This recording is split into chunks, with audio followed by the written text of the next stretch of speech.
જય માતા મિત્રો, આપણે પહોંચી ગયા જૂનું રાજકોટનું રેલવે સ્ટેશન અને બીજા નામથી ઓળખાય ભૂતિયા રેલવે સ્ટેશન. આપણે ચાલો હવે તમને બતાવું રાજકોટનું જૂનું રેલવે સ્ટેશન. ચાલો બધા મિત્રો, ત્યાંથી લાઈક સબસ્ક્રાઈબ કરી દેજો.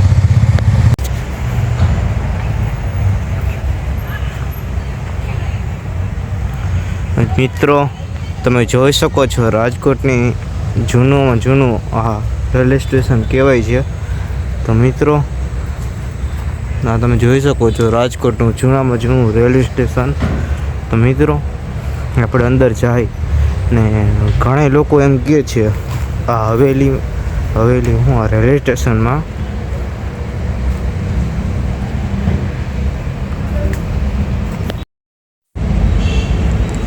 મિત્રો આ રેલવે સ્ટેશનની ખાસિયત અને એની જાણકારી દ્વારા તમે જોઈ શકો છો જૂનામાં જૂનું એ રેલવે સ્ટેશન તમે જોઈ શકો છો. જેમ કે તમને આગળ બતાવું નહીં, ક્યાંયથી પાછળ રેલવે સ્ટેશન જ આવી જઈએ અને ભૂતિયા તરીકે ઓળખાય છે. રાત્રે પણ આવતું નથી.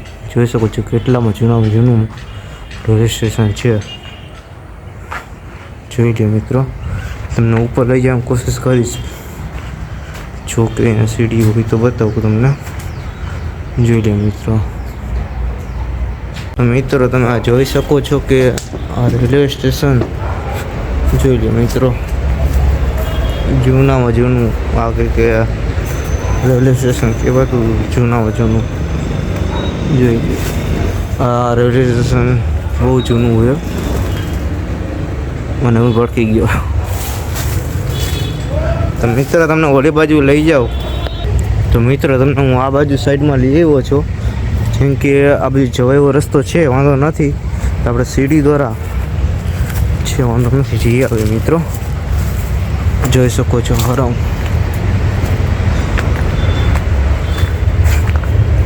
જોઈ લે મિત્રો, હા હરંગમાં હરંગ જ છે, કોઈ શક નથી આમાં દ્વારા કહેવાતું. હરંગ કહેવાય છે, રૂમ જ છે ટૂંકમાં કહું ને તો મિત્રો. ના તમારી ડિમાન્ડ જે હતી આ છે. વાંહે મારી વાંહે તમે જોઈ શકો છો, આ વાંહે તમે જોઈ શકો છો ને, એ કાંઈ નથી, ખાલી રૂમ જ છે. રૂમ દ્વારા આ એક રેલવેના રૂમ છે.